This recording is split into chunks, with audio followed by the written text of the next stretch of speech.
School কলেজে যখন পরীক্ষা হবে তার 1 মাস 15-20 দিন আগে নোটিশটা নিয়ে দেওয়া হয় যে অমুক তারিখ থেকে তোমাদের পরীক্ষা শুরু হবে। এই নোটিশটা নেওয়ার কারণ হলো যাতে করে ছাত্র ছাত্রীরা খুব ভালোভাবে প্রশ্ন আয়ত্ত করতে পারে, অধ্যয়ন করতে পারে, পরীক্ষার জন্য ভালো প্রস্তুতি নিতে পারে, যাতে করে পরীক্ষার হলে কোনো ছাত্র ছাত্রী ফেল না যায়। এই জন্য স্যারেরা আগে থেকেই এলান করে দেয়।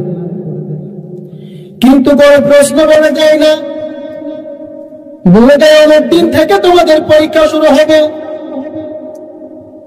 স্যারের কাছ থেকে আপনি কতটুকু সহযোগিতা পাবেন? যতটুকু স্যারের সাধ্যে কোলাবে। স্যারের কাছে গিয়া যদি আপনি বলেন স্যার আমার এই প্রশ্নগুলো বলে দেন, কোন স্যার পরীক্ষার হলে কোন ছাত্র ছাত্রীর প্রশ্ন বলে দেয় না, নিজেই লিখতে হয়। কিন্তু আল্লাহ রাব্বুল আলামিন তার ইমানদার বান্দাবান্দীদেরকে কোন কোন বিষয় পরীক্ষা নেবেন সব বলে দিয়েছেন।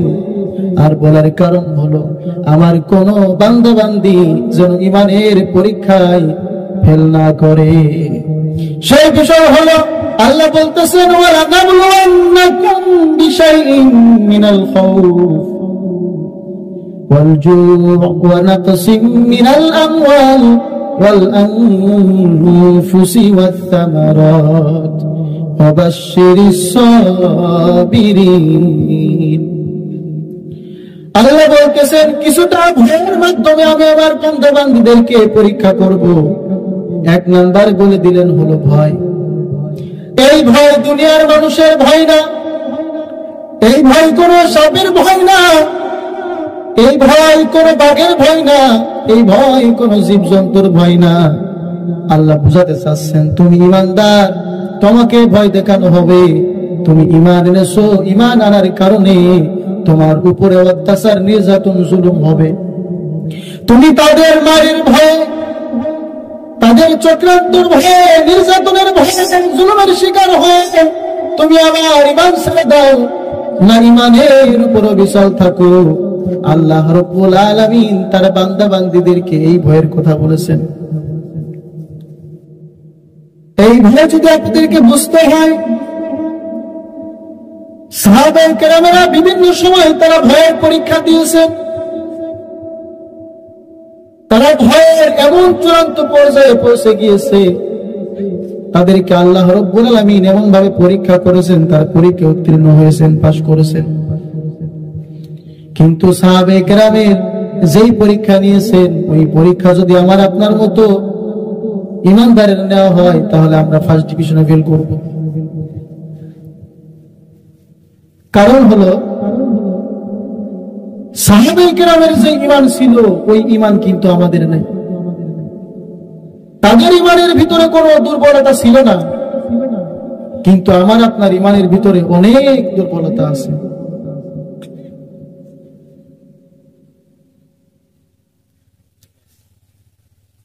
তো এজন্য সাহাবায়ে কেরামের যে পরীক্ষা, ওই পরীক্ষা যদি আমাদেরকে নেওয়া হয় তাহলে আমরা অবশ্যই ফেল করব।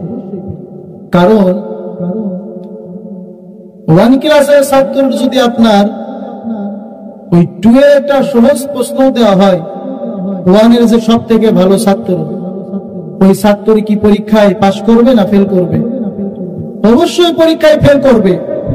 সে 1 ক্লাসের যত ভালো ছাত্রই হোক না কেন, 2 ক্লাসের কোন পড়া ওর জানা নেই, যার জন্য সব থেকে সহজ প্রশ্ন যদি ওরে করা হয় তাহলে সে ফেল করবে। এই জন্য আল্লাহ যাদেরকে বেশি ভালোবাসেন তাদেরকে বেশি বেশি পরীক্ষা করেন। আল্লাহ যাদেরকে বেশি ভালোবাসেন তাদের সব থেকে কঠিন কঠিন পরীক্ষা করেন। আল্লাহ বেশি ভালোবাসতেন নবীদেরকে, তাদের পরীক্ষাও কঠিন ছিল। পরীক্ষা দিয়েছেন সব নবীগণেরা, আর তাদের পরীক্ষা সব থেকে বেশি কঠিন ছিল। এরপর হলো সাহাবায়ে কেরামের পরীক্ষা, এরপর হলো তাবেঈদের পরীক্ষা, তাবেঈদের পরীক্ষা, এরপর হলো ইমামগণের পরীক্ষা। আস্তে আস্তে পর্যায়ক্রমে আল্লাহ রাব্বুল আলামিন তার বান্দা বান্দীদেরকে পরীক্ষা করেন। যার ইমান যেমন আল্লাহ তার তেমন পরীক্ষা করেন, কারোর উপরে চাপায়া দেয় না। যে যেমন ইমানদার আল্লাহ রাব্বুল আলামিন তাকে তেমন পরীক্ষা করেন। কিন্তু আমরাও তো ইমানদার, তারাও তো ইমানদার। এমন পরীক্ষা দিয়েছিলেন সাহাবায়ে কেরাম। আপনার আল্লাহ রাসূল সাল্লাল্লাহু আলাইহি ওয়াসাল্লাম যখন ছিলেন, এই রোমের সাথে একটা যুদ্ধ হবার কথা ছিল, কিন্তু আল্লাহ পাক রোম সৈন্যের মনের ভিতরে মুসলমানদের প্রতি এমন ভয় তৈরি করে দিল যে তারা যুদ্ধের ময়দান থেকে পালিয়ে গেল। আল্লাহ পাক বিনা যুদ্ধে মুসলমানদের জয়লাভ করলেন। রাসূলের সাহাবী হযরত ওমর রাদিয়াল্লাহু তাআলা আনহুর যুগে ওই যুদ্ধটা সংগঠিত হয় রোমের সাথে। এখন রোমের সম্রাট বলে দিল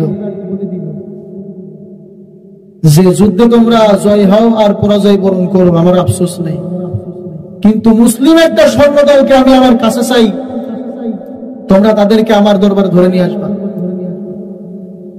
বাদশার কথা মতো তাই করা হলো। মুসলিম স্বর্ণদলকে আটক করলো আর সম্রাটের কাছে নিয়ে গেল। দরবারের সমস্ত লোকজন মনে করলো বাদশা হয়তো হুকুম করবেন, অর্ডার করবেন তাদেরকে হত্যা করার জন্য, কিন্তু বাদশা তাদের হত্যার কোনো হুকুম করলেন না। বাদশা তাদেরকে কাছে ডাকলেন এবং জিজ্ঞাসা করলেন তোমাদের ভিতরে আমির কে? তখন আব্দুল্লাহ ইবনে হুযাফা রাদিয়াল্লাহু তাআলা আনহু তিনি বলতেছেন আমি হলাম এই মুসলিম সৈন্যের আমির, তুমি আমার কাছে আসো। বাদশার কাছে ডাকলেন, ডেকে তারা প্রস্তাব করলেন ও আব্দুল্লাহ ইবনে হুযাফা, তুমি ইমান ছেড়ে দাও, তোমার ইমানের বদৌলতে আমি আমার এই রাজ্যের অর্ধেক তোমার নামে আমি লিখে দেব। আমি মরে যাবার পর এই রাজ্যের অর্ধেক মালিক তুমি হয়ে যাবা। আরেকটা প্রস্তাব করলেন, তোমার কোনো ভয় নাই, তোমার কোনো চিন্তা নাই, তোমার পাড়া প্রতিবেশী আত্মীয় স্বজন সাথী সঙ্গরা কি বলবে? আব্দুল্লাহ ইবনে হুযাফা, আমার ঘরে সুন্দরী রূপবতী একটা মেয়ে আছে, ওই মেয়ের সাথে আমি তোমার বিবাহ দিয়া দিব। আব্দুল্লাহ ইবনে হুযাফা রাদিয়াল্লাহু তাআলা আনহু তিনি রাগান্বিত হয়ে গেলেন, বাদশার উপরে ক্ষিপ্ত হয়ে গেলেন, ধমকের সুরে বললেন ও রোমের কুকুর, তুই কি তোর সম্পদের বিনিময়, রাজ্যের বিনিময় আমার ঈমান কিনতে চাস?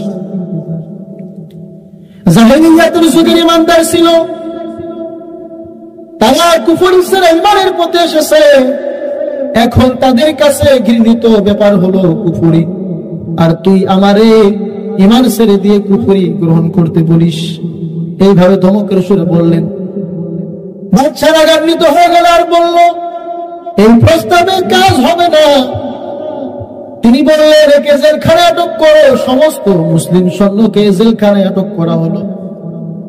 বিশেষভাবে আব্দুল্লাহ ইবনে হুযাফাকে খুব কষ্ট দেওয়া হলো, তাকে খাবার দেয় না, পানি দেয় না। এক সপ্তাহ পার হয়ে গেল, ডাক্তারকে পাঠালেন, ডাক্তার গিয়ে দেখো লোকটা বেঁচে আছে না মারা গেছে। আব্দুল্লাহ ইবনে হুযাফা রাদিয়াল্লাহু তাআলা আনহুর এমন অবস্থা, বাহির থেকে বোঝার কায়দা নাই বেঁচে আছে না মারা গেছে। ডাক্তার এসে বলতেছেন ও বাচ্চা, আর কিছু সময় যদি এইভাবে থাকে তাহলে লোকটি মারা যাবে, তার খাবারের প্রয়োজন। বাচ্চা তখন বলল তার খাবার দাও, কিন্তু হালাল কোন খাবার দিবে না, তাকে দিবা শুকরের গোশত আর পানি দিবা মদ মেশানো পানি। বাচ্চার হুকুমে তার সামনে ওই খাবারই পেশ করা হলো, আর বলা হলো এই যে খাবার দেখতেছো এটা কিন্তু শুকরের গোশত, আর যে পানি এনেছি মদ মেশানো পানি, তুমি এটা খেয়ে নাও। আব্দুল্লাহ ইবনে হুযাফা রাদিয়াল্লাহু তাআলা আনহু রাগান্বিত হয়ে গেলেন। খাবার না খেয়ে খেয়ে শারীরিক দুর্বলতা এসেছে, কিন্তু ঈমানের কোন দুর্বলতা ছিল না। আমার আপনার মতো ঈমানদার যদি হতো তাহলে আমরা বলতাম জান বাঁচানো ফরজ, আগে খেয়ে নে। কারণ আমরা তো বলি যে জীবন বাঁচানোর জন্য মিথ্যা কথা বলা জায়েজ আছে, আমরা বলি না? তো আমার আপনার মতো ইমানদার যদি হতো তাহলে বলতো যে আগে জান বাঁচায় না, এরপরে শুকুরের গোশ না কুকুরের গোশ এটা পরে দেখা যাবে। আমি আপনি যাচাই করতাম না যে এটা আমার আপনার জন্য হারাম। এখন তো বর্তমান সময় মানুষ অনেক ভাবে হারাম খাবার খায়। আমার আপনার কি জানা আছে যে আল্লাহ রাসূল বলতেছেন লা ইয়াদখুলুল জান্নাতা জাসাদুন গুযিয়া বিল হারাম, যে হারাম ভক্ষণকারীর শরীর জান্নাতে প্রবেশ করবে না। আমার আপনার দেহটা যদি হারাম মাল দিয়ে তৈরি হয়, এই দেহ কোনোদিন জান্নাতে যাবে না। কারণ জান্নাতের যোগ্যই আমার আপনার শরীর না, তাহলে জান্নাতে কি করে যাবে? আল্লাহর নবী আদম আলাইহিস সালাতু ওয়াস সালাম তিনি তো জান্নাতেই ছিলেন, মা হাওয়া আলাইহিস সালাতু ওয়াস সালাম তিনিও তো জান্নাতেই ছিলেন, কিন্তু তারা একটা ফল খাওয়ার কারণে নাপাক হয়ে গেল, যার জন্য আল্লাহ রাব্বুল আলামিন তাদেরকে জান্নাত থেকে বের করে দিলেন। তো আমার আপনার শরীরটা যদি নাপাক হয়, নাপাক তো জান্নাতে নাপাকের তো কোনো স্থান নেই, তাহলে এই শরীর কি করে জান্নাতে যাবে? কোনো সুযোগ নেই। এই জন্য হারাম খাওয়ার আগে আমাদেরকে অনেকবার ভাবতে হবে যে মুসলমান কখনো হারাম খাবার খাইতে পারে না। এই জন্য আব্দুল্লাহ ইবনে হুযাফা রাদিয়াল্লাহু তাআলা আনহু তিনি হারাম খাবার গ্রহণ করলেন।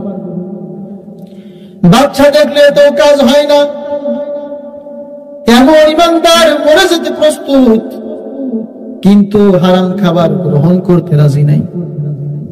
আমার আপনারও তো এমন ইমানদার হওয়াই দরকার। এরপরে বাচ্চা কি করলেন, বড় একটা জায়গায় তেল গরম করা হলো, আব্দুল্লাহ ইবনে হুযাফা রাদিয়াল্লাহু তাআলা আনহুকে ঢেকের সামনে এনে দাঁড় করালেন। আর জল্লাদকে হুকুম করা হলো, জল্লাদ জেলখানা থেকে একটা কয়েদি নিয়ে আসো। কয়েদিকে এনে তেলের ভিতরে ছেড়ে দিয়েছে, ভাজা মাছের মতো হয়ে গেল।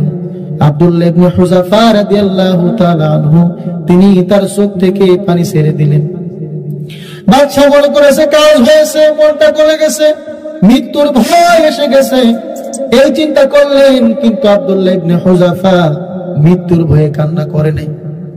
ইমানের জন্য, আল্লাহর দ্বীনের জন্য জীবন দেওয়া, এটা হলো মুসলমানদের জন্য চূড়ান্ত বিজয়। একজন দ্বীনের জন্য শহীদ হয়ে যাবে, ইমান রক্ষা করার জন্য, ইমানকে টিকিয়ে রাখার জন্য জীবন দিয়ে দেবে, এর থেকে বড় বিজয় আর মুসলমানদের হতে পারে না। এজন্য কি বাচ্চা চিন্তা করেছেন, এ যদি এমনি এমনি মারা যায়, একে ছেড়ে দেওয়া হয়, তাহলে তো জান্নাতে চলে যাবে। এই জন্য তার ইমানটা হরণ করার জন্য এত চেষ্টা। তারা যদি হত্যা করে ফেলে, তারা যদি মৃত্যুদণ্ড দিয়ে দেয়, তাহলে সরাসরি আল্লাহর জান্নাতে চলে যাবে। কারণ ইমানদারের জন্য এই পারে দুনিয়া, ওই পারে জান্নাত, মাঝে একটা শাহাদাতের সেতু। আর এই সেতু পার হইলেই আল্লাহ রাব্বুল আলামিন তার ইমানদার বান্দা বান্দীদেরকে জান্নাতে ঢুকায় দেবে। সুবহানাল্লাহ বলে।